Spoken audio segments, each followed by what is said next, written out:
Hello students, welcome to YouTube channel of Gyan Tripti college. पिछले last lecture में हम discuss कर रहे थे special theory of relativity. BSc first year के पेपर फर्स्ट की सेकंड यूनिट डिस्कस कर रहे थे, जिसमें हम कर रहे थे माइकलसन मोरले एक्सपेरिमेंट।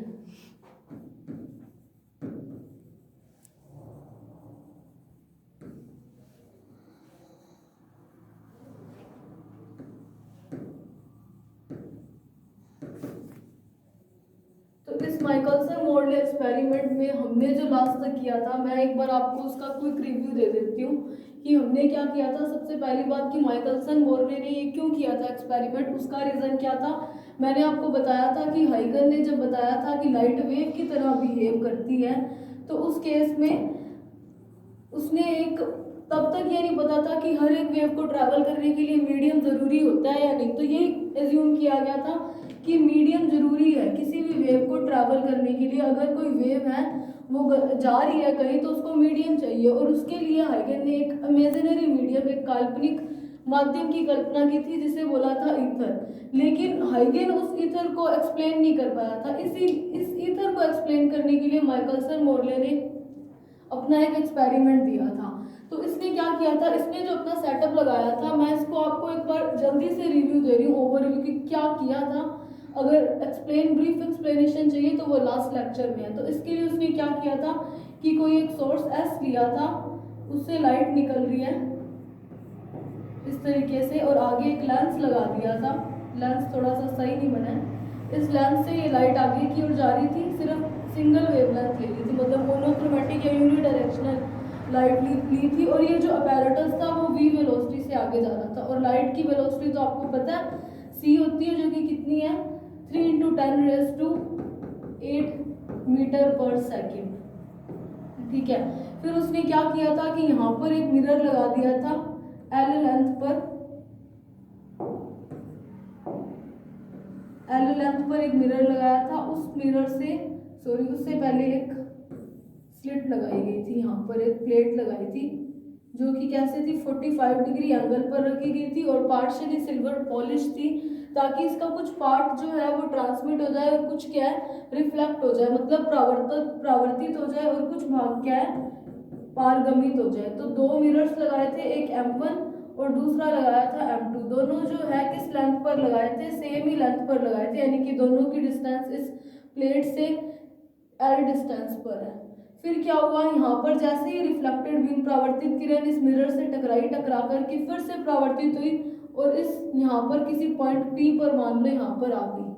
फिर क्या है, यहाँ से जो पारगमित हुई थी, ट्रांसमिट हुई थी, वो मिरर M2 से टकराई, M2 से सिल्वर पॉलिश है, यहाँ से रिफ्लेक्ट होकर के फिर से P पॉइंट पर मिल गई। दोनों क्या सेम डिस्टेंस L ट्रैवल कर रही है, तो सेम टाइम पर जब P पॉइंट पर आएगी और लाइट की वेव जो लाइट होती है वो आपस में मीट करती है, लाइट वेव की टाइप है, तो वो जब मीट करेगी तो वहाँ पर क्या हो जाएगा, व्यतिकरण हो जाएगा, और इस इंटरफेरेंस पैटर्न को किसी टेलीस्कोप टी की हेल्प से देख लिया गया था। फिर क्या, ये हमने 2 प्लैनेट्स पर किए थे माइकलसन मोरले ने। तो जो दूसरे प्लैनेट से वो देख रहा था, उसे क्या लग रहा था कि पूरे अपरेटस के मूव करने के साथ साथ के कि किसी टाइम के बाद t डैश टाइम के बाद मिरर M1 और मिरर M2 क्या है आगे की ओर खिसक रहे हैं, क्योंकि अगर ये अपैरेटस मूव कर रहा है तो दूसरे प्लैनेट से देखने वाले को ऐसा लग रहा था। फिर उसे क्या लगा कि ये लाइट यूं जाकर के इस तरीके से आई है। वैसे ही यहाँ से डायग्राम थोड़ा सा सही नहीं बना, ये डिस्टेंस थोड़ी सी ज़्यादा हो चुकी है,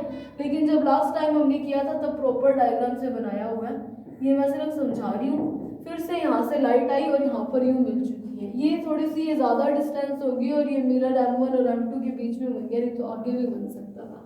तो इस तरीके से माइकलसन मोरले ने एक्सपेरिमेंट किया था। और उसने क्या किया था, फिर हमने कल देखा था, ये तो थी लाइट की velocity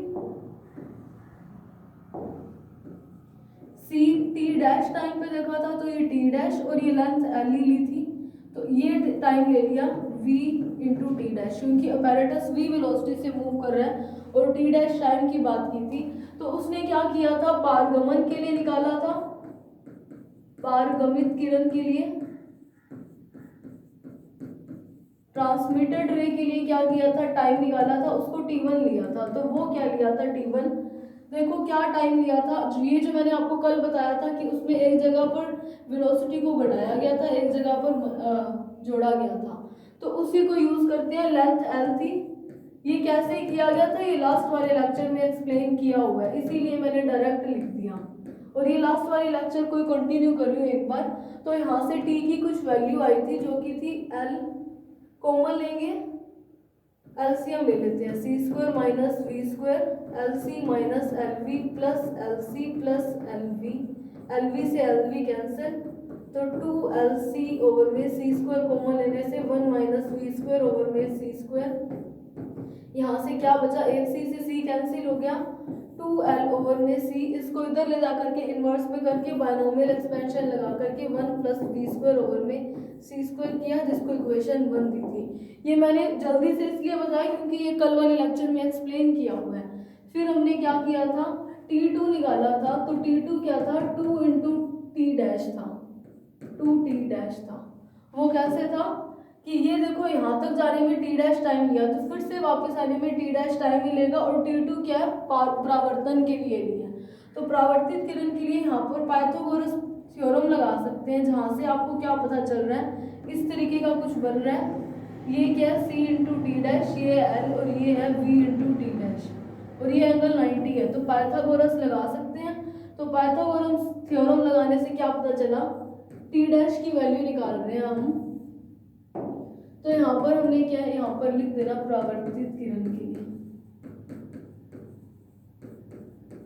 for reflected raise.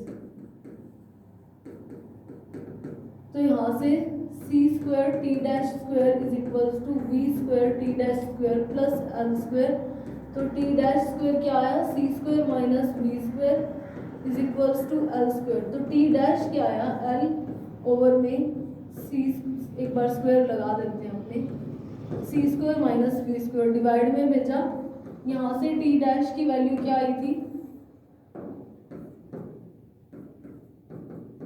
L square, c square जैसे उसमें कॉमन लिया था वैसे ले दिया, वी स्क्वायर ओवर में सी स्क्वायर।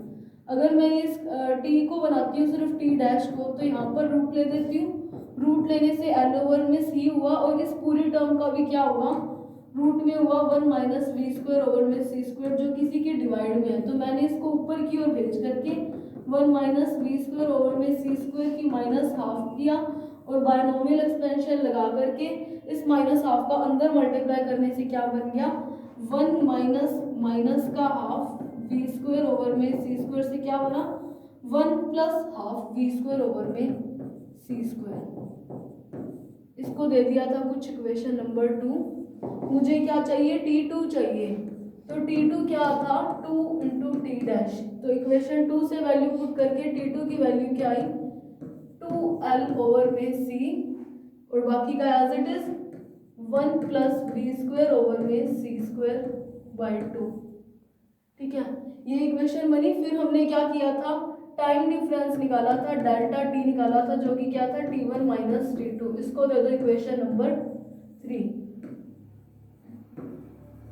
तो by using equation first and third, first में हमारे पास T1 की वैल्यू पड़ी है, जो कि क्या है, 2L ओवर में C into 1 plus v square over में सी स्क्वायर, वो पुट करते हैं यहाँ पर। तो डेल्टा टी क्या आया था, 2L ओवर में C 1 plus v square over में सी स्क्वायर माइनस T2 की क्या है, 2L ओवर में C ब्रैकेट में 1 plus half v square over में सी स्क्वायर।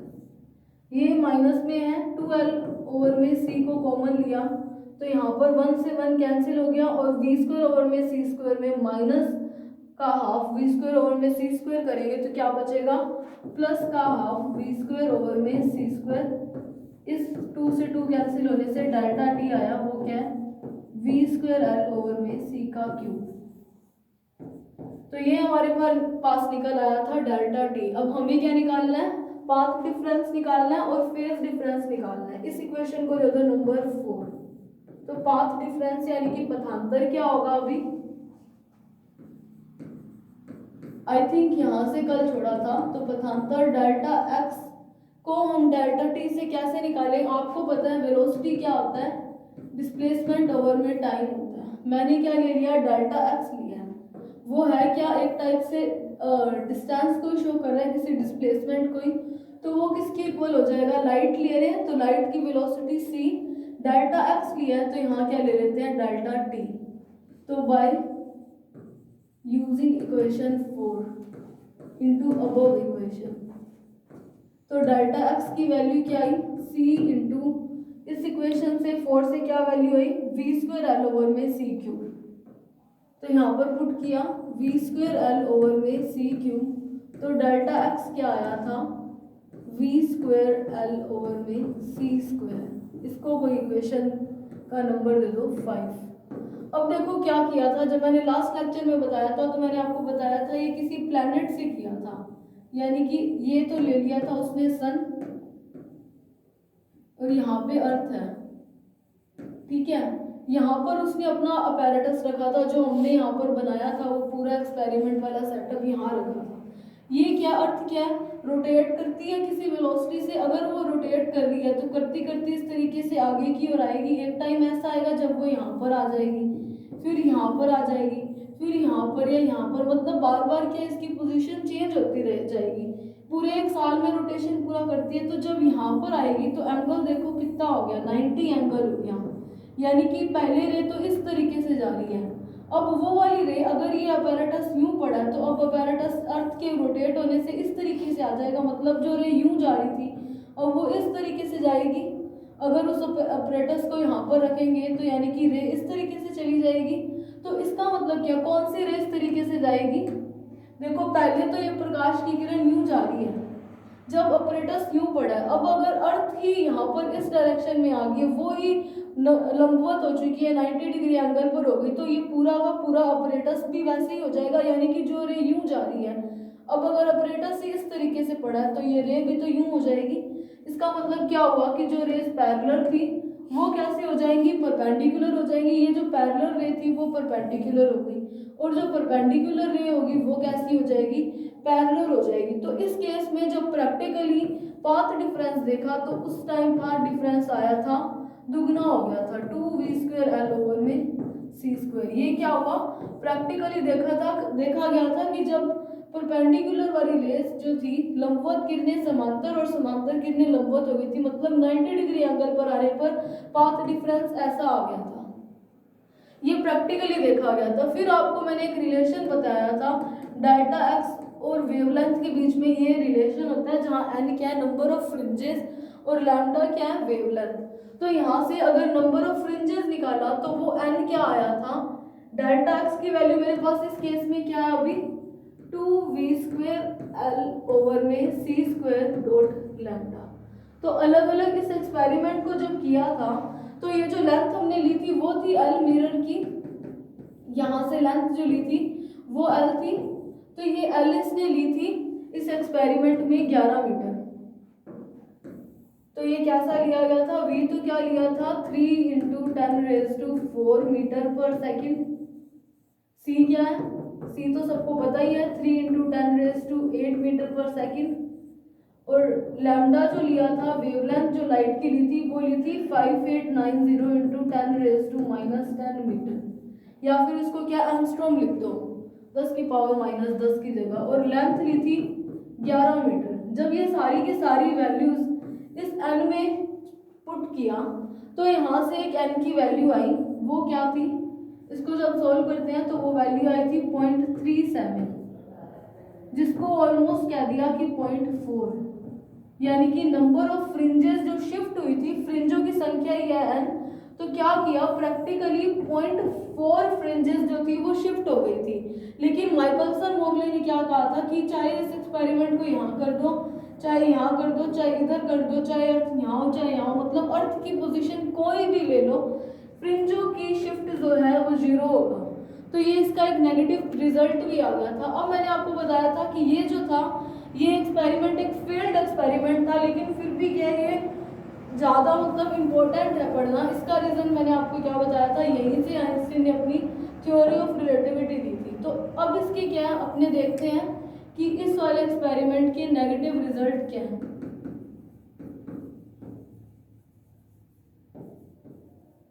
तो नेगेटिव रिजल्ट्स देखते हैं इस एक्सपेरिमेंट की क्या थे। पहला देखो क्या, लाइट की वेलोसिटी क्या होती है c, जो कि क्या है 3 × 10⁸ मीटर पर सेकेंड, 10⁸ कितनी बड़ी डिजिट होगी। और यहाँ पर इसने वेलोसिटी ले ली थी c+v, सी के बीच में भी उसने कुछ और जोड़ दिया, तो इतनी बड़ी वेलोसिटी कहाँ से आएगी। ये क्या अपवाद है, एक्सेप्शनल केस है कि c+v वेलोसिटी को, इतनी बड़ी वेलोसिटी को गेन करना ही एक्सेप्शनल केस है, क्योंकि इतना बड़ा, इतनी ज़्यादा 10⁸ लाइट की वेलोसिटी की जितनी वेलोसिटी भी हम खुद ऑब्टेन नहीं कर सकते, तो c में जोड़कर तो कहाँ से कर पाएंगे। तो एक तो इसका नेगेटिव रिजल्ट आ गया था ये, क्योंकि इसने यूज किया ना, देखो यहाँ पर c+v/c-v, c से कम तो ले सकते हैं लेकिन c से ज्यादा तो वेलोसिटी लेना एक्सेप्शनल केस है, इतनी बड़ी वेलोसिटी हम नहीं ले सकते, तो ये इसका एक नेगेटिव रिजल्ट रहा। और दूसरा क्या था, लोरेंज कॉन्टरैक्शन, लोरेंज लेंथ कॉन्टरैक्शन। ये जो टॉपिक है ये आपके आगे इसी यूनिट में आएगा। ये क्या है, लोरेंज का लंबाई संकुचन। इसमें लोरेंज क्या बोलता है, लोरेंज एक साइंटिस्ट है, उसके अकॉर्डिंग क्या होता है कि जैसे ये अपैरेटस क्या था, v वेलोसिटी से मूव कर रहा था, जहां पर हम अर्थ को एक फ्रेम ऑफ रेफरेंस की तरह बिहेव करवा सकते हैं, यानी कि कोई भी अगर ऑब्जेक्ट जो है वो मूव कर रही है किसी फ्रेम ऑफ रेफरेंस में, तो अगर गति कर रही है तो उसकी लंबाई जो है लोरेंज के अकॉर्डिंग कॉन्ट्रैक्ट, संकुचित या घटी हुई दिखाई देगी। जबकि इस एक्सपेरिमेंट में ऐसा कुछ भी नहीं हुआ था, दोनों जगह पर डिस्टेंस एल ली थी, लंबाई जो है वो सेम ली गई थी, तो लोरेंज कॉन्ट्रैक्शन को भी ये नहीं बता पाया था, तो ये भी इसका एक नेगेटिव रिजल्ट रहा। और तीसरा इसका नेगेटिव रिजल्ट क्या रहा था कि इसने क्या किया था, ईथर मीडियम जो जिसको एक्सप्लेन करना चाहता था उसको भी एक्सप्लेन नहीं कर पाया था। कैसे नहीं कर पाया था, मैंने आपको बताया था कि कल वाले लेक्चर में कि ये तो है अर्थ और ये क्या है, सन। तो यहाँ पर मैंने क्या कहा था कि माइकलसन मॉर्ले ने क्या माना था कि अर्थ और सन के बीच का ये जो स्पेस है ना, ये जो जिस मतलब अपनी कक्षा में गति कर रहा है, और ये जो सन है यहाँ पर क्या पूरे के पूरे मीडियम में ईथर भरा हुआ है, यानी कि इसने क्या माना था कि ये जो मीडियम है दोनों के बीच का, उसमें ईथर भरा हुआ है, और ईथर भी कैसा लिया था, जो कि कैसा है, स्टेबल है। स्टेबल मतलब अर्थ, ईथर जो है वो मूव नहीं कर रहा है, जैसा पड़ा है वैसे के वैसे ही है। ये इस माइकलसन मोर्ले एक्सपेरिमेंट के लिए माइकलसन मोर्ले ने अज्यूम किया था, ये माना था, क्योंकि वो इसी ईथर को एक्सप्लेन कर रहा था। लेकिन देखो अर्थ क्या रोटेट कर रही है, पूरा का पूरा ईथर मान लो स्टेबल है भी, लेकिन यहाँ पर जो अर्थ ईथर होगा वो इस अर्थ के रोटेट करने के कारण जो लेयर ईथर की इस अर्थ के रोटेशन के कॉन्टैक्ट में आएगी, तो अगर ये अर्थ रोटेट कर रही है तो जो ईथर इसके कांटेक्ट में है वो भी तो स्टेबल नहीं रहा ना, मतलब वो ईथर भी थोड़ा सा गति करेगा, हिलेगा, तो इस चीज को ईथर को वो एक्सप्लेन ही नहीं कर पाया था। तो ये इसके नेगेटिव रिजल्ट्स हैं। पहला क्या, c+v जो कि एक अपवाद है, एक्सेप्शनल केस है, इतनी बड़ी वेलोसिटी इसने ले ली थी जो कि नॉर्मली तो ऑब्टेन कर नहीं सकते, तो ये इसका एक नेगेटिव रिजल्ट रहा या फेलियर बोल सकते हैं। दूसरा, लोरेंज ने जो लेंथ कॉन्ट्रैक्शन दिया था वो अपने आगे वाले टॉपिक्स में पढ़ेंगे, उसको भी एक्सप्लेन नहीं कर पाया था। और तीसरा क्या, इसने जो ईथर मीडियम लिया था, इसने कहा था कि ईथर स्टेबल है, लेकिन जो ईथर अर्थ के कांटेक्ट में आ रहा है तो वो अर्थ के रोटेशन से ईथर भी तो थोड़ा सा मूव करेगा ना, वो इसको भी एक्सप्लेन नहीं कर पाया था, तो ये इसका फेलियर है। अब हम करते हैं नेक्स्ट टॉपिक। इसको मैं एक बार फिर से आपको दिखा रही हूँ इस टॉपिक को कि हमने किया क्या, कि इस तरीके का इसने एक सेटअप लिया था। इस सेटअप में उसने t1 टाइम निकाला था, जो कि ये जो c+v और c-v कैसे किए, ये मैंने नेक्स्ट लेक्चर में प्रीवियस वाले लेक्चर में अपना एक्सप्लेन किया था कि किस तरीके से ये किया गया। फिर सिंपल एलसीएम लेकर के, और जो कैंसिल होना था वो कैंसिल करके t1 की वैल्यू निकाली। फिर t2 आपको पता है वो क्या, परावर्तित किरण के लिए, तो वो क्या 2t', पाइथागोरस थ्योरम लगा करके t2 डैश की वैल्यू t डैश की वैल्यू निकाली, वहां से t2 की वैल्यू निकल आई। फिर हमने ये जो टाइम डिफरेंस है वो निकाला। क्यों निकाला था, कालांतर क्यों निकाला, क्योंकि हमें क्या चाहिए, पथांतर चाहिए, और पथांतर और कालांतर के बीच में ये एक रिलेशन है, तो इसीलिए हमने डेल्टा t निकाला था। फिर हमने डेल्टा x की वैल्यू निकाली, और फिर उसने क्या किया था कि जब 90 डिग्री एंगल पर इस पूरे के पूरे अपैरेटस को घुमाया तो क्या हुआ था, जो रेस पैरेलल थी वो तो परपेंडिकुलर चली गई, और जो परपेंडिकुलर थी वो कैसे होगी, पैरेलल होगी। अब कैसे हुई वो मैंने आपको बताया था। फिर जो पाथ डिफरेंस निकाला था वो ये आया था 2 से मल्टीप्लाई होकर के। तो फिर हमने नंबर ऑफ फ्रिंजेस निकाली थी, delta x into equals to n lambda के इक्वल होता है, वहां से एन निकाला और वी की वैल्यू सी और लैम्डा और एल की ये वाली वैल्यूज पुट करके नंबर ऑफ फ्रिंजेस निकाली। कितनी फ्रिंजेस ऐसी थी, फ्रिंज क्या होती है, माइकल्स ये जो इंटरफेरेंस पैटर्न बनता है तो उसमें फ्रिंजेस बनती हैं, उन फ्रिंजों में कितना शिफ्ट हुआ वो देखा गया, वो कि जो कि वो था। अब इसके फेलियर होने के या इसके नेगेटिव रिजल्ट्स क्या थे, वो ये थे। अब हम करते हैं नेक्स्ट टॉपिक हमारा Lorentz transformation equation. Lorentz transformation equation.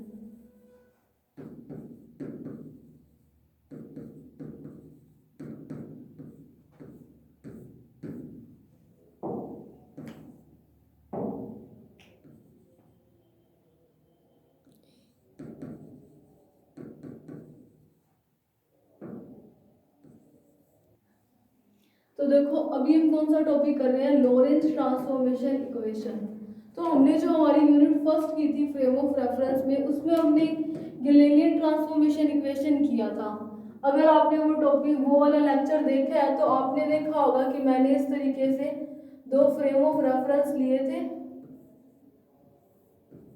उसमें पॉइंट पी पे कोई पार्टिकल है, उसकी पोजीशन देखी थी x y z, x dash y dash z dash, frame of reference S और एस डैश के रिस्पेक्ट में, चाहे इसको एस ले लो उसको एस डैश ले लो, वो अलग बात है। तो ये वाला जो टॉपिक हम गैलीलियन वाला कर रहे थे वो हमारे पास था, यानी कि हम किसी भी पॉइंट पे कोई पार्टिकल पड़ा है तो उसकी ट्रांसफॉर्मेशन इक्वेशन हम इजीली निकाल सकते हैं। तो लॉरेंज की क्या ज़रूरत पड़ी, तो लॉरेंज ट्रांसफॉर्मेशन इक्वेशन की ज़रूरत इसलिए पड़ी कि इससे तो हम सिर्फ पोजीशन कोऑर्डिनेट्स निकाल सकते हैं, सीधे निर्देशांक निकाल सकते हैं एक्स वाई और जेड, लेकिन ये जो लॉरेंज था वो एक्स वाई और जेड के साथ साथ टाइम की बात भी करता है, यानी कि एक्स डैश वाई डैश और जेड डैश और टी डैश, ये एस फ्रेम ऑफ रेफरेंस के लिए, ये एस डैश के लिए।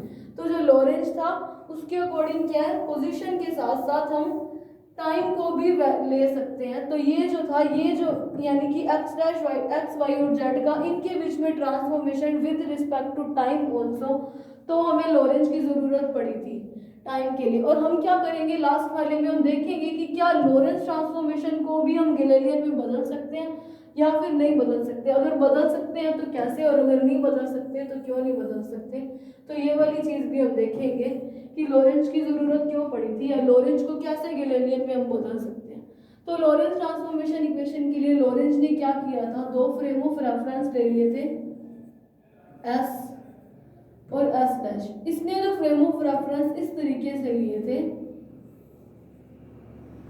पहले तो हम इस तरीके से ले रहे हैं ना कि ये एक फ्रेम ऑफ रेफरेंस था, ये दूसरा था। अब इसने क्या लिया था लॉरेंज ने कि ये जो एस और एस डैश है ये फ्रेम ऑफ रेफरेंस ऐसे हैं कि ये जो एस जो है वो तो स्टेबल है और एस डैश क्या है कि किसी v वेलोसिटी से सिर्फ एक्स एक्सिस के अलोंग ही मूव कर रहे हैं, यानी कि एक्स और एक्स डैश एक्सिस हैं वो क्या है, संपाती हैं। वो कैसे हैं, सिर्फ एक्स एक्सिस के अलोंग ही ये मूव कर रहा है, वाई और जेड पैरेलल इसके जाते जाएंगे, ऊपर की ओर ना लेकर के दोनों को पहले कोइंसाइड लिया, यानी कि time t is equals to 0 पर, जब शुरू भी नहीं हुआ है t इक्वल्स टू 0 पर o और o डैश क्या संपाती थे, यानी कि फ्रेम ऑफ रेफरेंस s ऐसा है तो s डैश क्या इसी के ऊपर ही था, यूं ही था। s और s डैश क्या है जब शुरू नहीं हुआ था तब दोनों क्या, दोनों के ओरिजिन और o और o डैश क्या t इक्वल्स टू 0 पर यूं था ये फ्रेम ऑफ रेफरेंस। फिर किसी टाइम के बाद वो यहाँ पर चला गया क्योंकि ये जो s है वो किसी वेलोसिटी v से क्या मूव कर रहा है, कहाँ पर, x एक्सिस के अलोंग, x अक्ष के अनुदिश, यानी कि जब शुरू हुआ था इसने करना t इक्वल्स टू 0 पर तब तो वो यूं थे, फिर किसी टाइम के बाद यहाँ पर चले गए। मैंने सिर्फ टाइम के बाद शो किया तो मैंने यहाँ पर शो कर दिया। तो इसने पहले क्या लिया था कि जब ये दोनों संपाती थे ना, यानी कि o और o डैश दोनों सेम बिंदु पर थे, संपाती थे, कोइंसाइड थे। तो इसने क्या किया, यहाँ पर कोई एक लाइट का सोर्स पड़ा है, इसने मान लिया कि कोई भी बल्ब या लैंप पड़ा है, तो उससे क्या है, लाइट निकल रही है। अब लाइट कैसी है, इस तरीके से निकल रही है। ये क्या होता है, spherical wave front, cylindrical wave front. Wave front क्या होते हैं, तरंगागर। ये आपने पढ़ा हुआ है, तो मैं डायरेक्ट इसको ले रही हूँ कि इस तरीके से इसके ऊपर कोई लाइट सोर्स पड़ा है इस ओरिजिन पर, चाहे आप बल्ब ले लो, इलेक्ट्रिक बल्ब। उस लाइट सोर्स से क्या है कि इस तरीके से स्फेरिकल वेव फ्रंट गोलीय तरंगागर निकल रहे हैं। अब लाइट है तो वेलोसिटी हम c लेंगे, ठीक है। तो इसने क्या किया था, इस तरीके से निकल रहा है, फिर किसी t टाइम के बाद क्योंकि s डैश किसी वेलोसिटी v से मूव कर रहा है तो वो इस तरीके से हो जाएगा। तो फिर हम क्या करते हैं, यहाँ पे कोई पॉइंट p है, यहाँ पर हम देखते हैं कि इसके पोजीशन कोऑर्डिनेट्स किस तरीके के होंगे। तो पॉइंट p के लिए मैंने मान लिया s के रिस्पेक्ट में मैंने मान लिया x, y और z। लॉरेंज का कर रहे हैं तो t भी साथ में ले लिया, क्योंकि लॉरेंज में क्या टाइम को भी इन्वॉल्व किया था लॉरेंज ने। ये तो क्या s फ्रेम ऑफ रेफरेंस के रिस्पेक्ट में। अगर मैं s डैश की बात करूं तो क्या ले रहे थे हम, x डैश, डैश वाले में हम डैश डैश ले रहे हैं, तो x dash, y dash, z dash और टाइम भी क्या हो जाएगा, t डैश। लाइट की वेलोसिटी क्या है, c। तो पॉइंट P से डिस्टेंस क्या हो जाएगी, डिस्टेंस को अगर मैं वेग से देखूं तो c इंटू टी कर सकती हूँ, कोई भी डिस्टेंस r ले रहे थे उसकी जगह में क्या लिख देती हूँ, c इंटू टी। फिर वैसे ही मैं o डैश के रिस्पेक्ट में देखूं तो वो क्या हो जाएगी, r डैश लिखते थे यानी कि डैश वाली फॉर्म में, तो ये क्या हो जाएगा, c इंटू टी डैश। अब एक चीज नोट करने वाली बात है, इससे पहले छोटा सा टॉपिक रह गया है, वो क्या है, स्पेशल थ्योरी ऑफ रिलेटिविटी।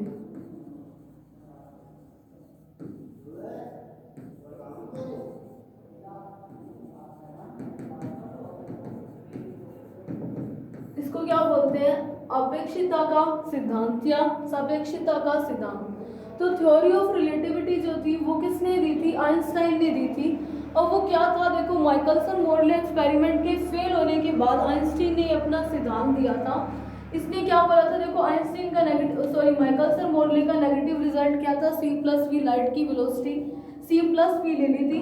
तो आइंस्टाइन ने अपनी स्पेशल थ्योरी ऑफ रिलेटिविटी के दो अभिग्रहित दिए थे। पहला अभिग्रहित क्या था कि हर एक फ्रेम ऑफ रेफरेंस में वेलोसिटी, लाइट की वेलोसिटी जो है वो c ही रहेगी, वेलोसिटी ऑफ लाइट। यानी कि आइंस्टाइन ने जो अपनी थ्योरी ऑफ रिलेटिविटी दी थी उसके दो अभिग्रहित थे। पहला अभिग्रहित उसने क्या दिया था कि चाहे फ्रेम ऑफ रेफरेंस इनर्शियल है चाहे नॉन इनर्शियल है। अब इनर्शियल और नॉन इनर्शियल क्या है ये आपको क्लियर हो गया होगा। जड़त्वीय और अजड़त्वीय निर्देश तंत्र कैसा भी हो, हर एक निर्देश तंत्र में प्रकाश का वेग c ही रहेगा, यानी कि वो 3 × 10⁸ मीटर पर सेकंड ही रहेगा, वो चेंज नहीं होगा। और दूसरा इसने अपना पोस्टुलेट क्या दिया था कि हर एक इनर्शियल फ्रेम ऑफ रेफरेंस के लिए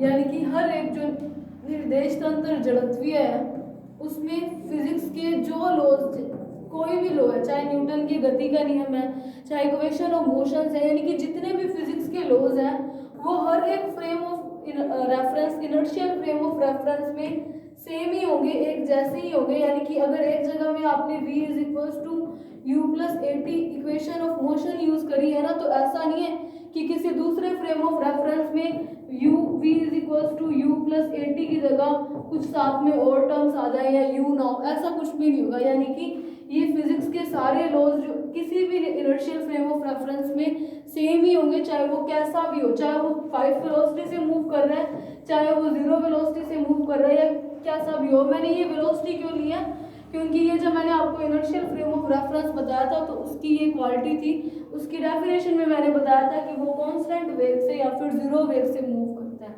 तो ये क्या है, स्पेशल थ्योरी ऑफ रिलेटिविटी में आइंस्टाइन के दो पोस्टुलेट्स थे। पहला क्या, वेलोसिटी ऑफ लाइट हर एक फ्रेम ऑफ रेफरेंस में c ही रहेगी, वो चेंज नहीं होगी, c की वैल्यू जो है मतलब वो वही रहेगी। और दूसरा क्या था कि हर एक जड़त्वीय निर्देश तंत्र में भौतिकी के सभी नियम जो है वो समरूप होते हैं, समान होते हैं। अब यही रीजन था, यहाँ पर मैंने c लिया है, यानी कि फ्रेम ऑफ रेफरेंस एस में मैंने वेलोसिटी सी ली है, एस डैश के रिस्पेक्ट मैंने सी डैश क्यों नहीं ली थी, क्योंकि माइकलसन मोरले एक्सपेरिमेंट के फेलियर के बाद जो स्पेशल थ्योरी ऑफ रिलेटिविटी आई थी उसके अकॉर्डिंग क्या है, velocity of light is always see in all kind of frame of reference, तो मैंने यहाँ पर सी लिया था। ये टॉपिक भी एक इम्पोर्टेंट है, 2 मार्क्स में हो सकता है, आ सकता है, तो ये वाला भी देख लें, ठीक है। फिर देखो क्या है, इसको मैं एक बार रब कर रही हूँ, तो सी लेने का रीजन ये था। अब देखो क्या किया उसने, लॉरेंज ट्रांसफॉर्मेशन इक्वेशन क्या है कि कोई फ्रेम ऑफ रेफरेंस एस और एस डैश क्या है, टाइम टी इक्वल्स टू 0 पर संपाती है, जब ओ और ओ डैश संपाती है, तो यहाँ पर इसके इनका जो ओरिजिन है वहाँ पर कोई लाइट सोर्स या कोई बल्ब मान लो वो रखा हुआ है, वो कैसा रखा है, उससे ऐसा स्फेरिकल वेव फ्रंट निकल रहा है। ये वेव फ्रंट क्या है ये आपने पढ़ा हुआ है, इसलिए मैं इसको ना एक्सप्लेन करके आपको सीधा ही बता रही हूँ, ठीक है। तो किसी time t equals to t पर या किसी भी टाइम पर क्या हुआ, ये एस डैश क्या है एक्स एक्सिस के अलोंग किसी भी वेलोसिटी से मूव कर रहा था, तो मैंने इस तरीके से शो कर दिया। जैसे वहाँ पर पॉइंट बी की पोजीशन गैलीलियन में क्या कर रहे थे, एक्स वाई जेड और एक्स डैश वाई डैश और जेड डैश, लेकिन लॉरेंज कर रहे हैं तो लॉरेंज ने टाइम के साथ भी रिलेशन दिया। तो यहाँ पर एक इससे कुछ बन रहा है, देखो ये जो है मैं इसको रेडियस की तरह बिहेव करवा रही हूँ, क्योंकि गोलिया वेव फ्रंट ऐसा गोलिया निकल रहा है, स्फेरिकल निकल रहा है, तो मैंने मान ली कि एस के लिए तो त्रिज्या जो है वो उसकी सी टी है और एस डैश के लिए सी टी डैश है। तो इक्वेशन स्फीयर की इक्वेशन हो सकता है आपने अभी ना पढ़ी हो, तो इक्वेशन ऑफ स्फीयर होता है x square plus y square plus z square is equals to r square. ये क्या है, स्फीयर की इक्वेशन है, इक्वेशन ऑफ स्फीयर गोले की समीकरण है। जो गोला होता है स्फीयर होता है वो 3D होता है, इसीलिए एक्स स्क्वायर वाई स्क्वायर और जेड स्क्वायर लिया जाता है equals to r square. Radius की इक्वेशन हो सकता है आपने पढ़ी ना, इसीलिए मैं आपको यहाँ पर बता रही हूँ। तो फ्रेम ऑफ रेफरेंस एस के लिए स्फीयर की इक्वेशन क्या हो जाएगी, x square plus y square plus z square equals to, हमने रेडियस क्या मान ली एस के लिए सी टी, यानी कि सी टी का square c square t square. तो यहाँ से मेरे पास क्या आया, x square plus y square plus z square minus c square t square equals to 0, equation number 1। अब देखो S dash frame of reference के लिए लूँ तो फ्रेम एस डैश के लिए एक्स डैश का स्क्वायर प्लस वाई डैश का स्क्वायर प्लस जेड डैश का square is equals to c square T dash का स्क्वायर। तो यहाँ से मेरे पास क्या आया, x dash square plus y dash square plus z dash square minus, ये माइनस है, minus c square T dash square equals to 0, equation number 2। अब इक्वेशन 1 और 2 में क्या है, RHS दोनों का सेम है 0 0, तो इक्वेशन 1 और 2 से क्या आएगा, by 1 and 2, by equation 1 and 2। अगर इक्वेशन 1 और 2 को मैं इक्वेट करती हूँ तो यहाँ से क्या आएगा, एक्स स्क्वायर इक्वल्स टू, इसको मैं नेक्स्ट स्लाइड पे लिखती हूँ, तो देखो क्या आएगा 1 और 2 से, x square plus y square plus z square minus c square t square is equals to x dash का स्क्वायर प्लस वाई डैश का स्क्वायर प्लस जेड डैश का square minus c square T dash का square. दोनों 0 के equal थे तो दोनों equations भी इक्वल होंगी। तो यहाँ से क्या पता चल रहा है, एक्स डैश किसके इक्वल आया, यहाँ से देखो इस इक्वेशन से अगर मैं कंपैरिजन करूँ तो y वाली टर्म y के इक्वल है, यानी कि y dash equals to y square है, तो स्क्वायर से स्क्वायर अगर मैं काटती हूँ तो प्लस माइनस 1 से दोनों का सेम ही आएगा, तो y डैश के इक्वल आ जाएगा, z जो है वो z के यानी कि z डैश के इक्वल आ जाता है, और ये जो एक्स स्क्वायर है minus c square t square वो किसके आ जाता है इक्वल, डैश वाला लिख देती हूँ उधर, x square minus c square t square के। यानी कि ये जो लॉरेंज का ट्रांसफॉर्मेशन इक्वेशन थी उसने क्या किया था कि इन दोनों इक्वेशंस को अगर मैं इक्वेट करता है लॉरेंज तो उसके अकॉर्डिंग क्या इस तरीके की इक्वेशन बनती है। सी स्क्वायर टी स्क्वायर सिर्फ मैंने एक्स के साथ क्यों लिखा है, क्योंकि देखो लॉरेंज ट्रांसफॉर्मेशन इक्वेशन के अकॉर्डिंग जो इसने फ्रेम ऑफ रेफरेंस लिया था वो कैसा लिया था कि एस डैश जो है वो एक्स एक्सिस के अलोंग ही मूव कर रहा है, एक्स एक्सिस के अलोंग आगे जा रहा है सिर्फ एक्स दिशा के अनुदिश, इसीलिए वाई और वाई डैश तो मैंने इसने सेम ले लिया लिया था, इसीलिए वाई वाई डैश के इक्वल, जेड डैश के इक्वल। अगर एक्स डैश के अलोंग या एक्स के अलोंग आगे जा रहा है तो सिर्फ एक्स वाले में मैंने ये घटाया। तो देखो क्या है, इसको दे दो इक्वेशन नंबर जो चल रही है, इसको दे दो 3a, इसको दे दो 3b और इसको दे दो इक्वेशन नंबर 3c। अब देखो इस इक्वेशन 3c में ये तो देखो वाई वाई डैश के इक्वल, जेड डैश के इक्वल। ट्रांसफॉर्मेशन इक्वेशन में करते भी क्या है, हर बार डैश वाले को विदाउट डैश की फॉर्म में निकाल रहे हैं। तो देखो ये जो इक्वेशन है, इक्वेशन 3c, इसमें दो वेरिएबल्स हैं, एक्स डैश, एक्स की रिस्पेक्ट में निकालना है, लेकिन यहाँ पर एक्स डैश और टी डैश दो वेरिएबल है और दो वेरिएबल को एक इक्वेशन से तो सॉल्व किया नहीं जा सकता, एटलीस्ट दो इक्वेशन होनी चाहिए। तो इसको सॉल्व करने के लिए कुछ बाउंड्री कंडीशंस लॉरेंज ने अज्यूम करी थी, लीनियर बाउंड्री कंडीशंस। क्या किया, इस इक्वेशन को दो वेरिएबल होने के कारण इसको सॉल्व नहीं किया जा सकता, इसीलिए कुछ बाउंड्री कंडीशन अज्यूम की गई थी। वो क्या की थी, x is equals to, x dash को लिया था alpha x plus beta t के इक्वल, टी डैश भी यहाँ पर वेरिएबल है तो टी डैश को लिया था del x plus gamma t के इक्वल। इसको दे दो इक्वेशन नंबर 4a, इसको दे दो इक्वेशन नंबर 4b। तो क्या किया अभी तक कि इस तरीके से इन इक्वेशंस को इक्वेट किया और x वाली में सी टी डैश का स्क्वायर माइनस क्यों किया था, क्योंकि x एक्सिस के अलोंग ही वो मूव कर रहे हैं। तो यहाँ तक के लिए एक बार इनको छोड़ दो, हम इसको कल कंटिन्यू करेंगे आगे। हमने क्या किया, इन इक्वेशंस को सॉल्व ना होने के कारण क्या है, कुछ बाउंड्री कंडीशंस हमने लेट किया है कि लेट क्या किया कि एक्स डैश कुछ alpha x plus beta t के इक्वल है और टी डैश क्या है, del x plus gamma t के इक्वल है। ये अल्फा बीटा गामा और डेल हमने अज्यूम किया है, तो इनकी वैल्यूज हम फाइंड करेंगे लेकिन नेक्स्ट लेक्चर में। तो आज के लिए इतना ही, जहाँ पर हमने माइकलसन मोरले एक्सपेरिमेंट कंप्लीट किया है और स्पेशल थ्योरी ऑफ रिलेटिविटी के जो आइंस्टीन ने दिए थे उसके दो पोस्टुलेट्स करवाए हैं और लॉरेंस ट्रांसफॉर्मेशन इक्वेशन। तो कल यहीं से इसको कंटिन्यू करेंगे। So thank you for watching this lecture.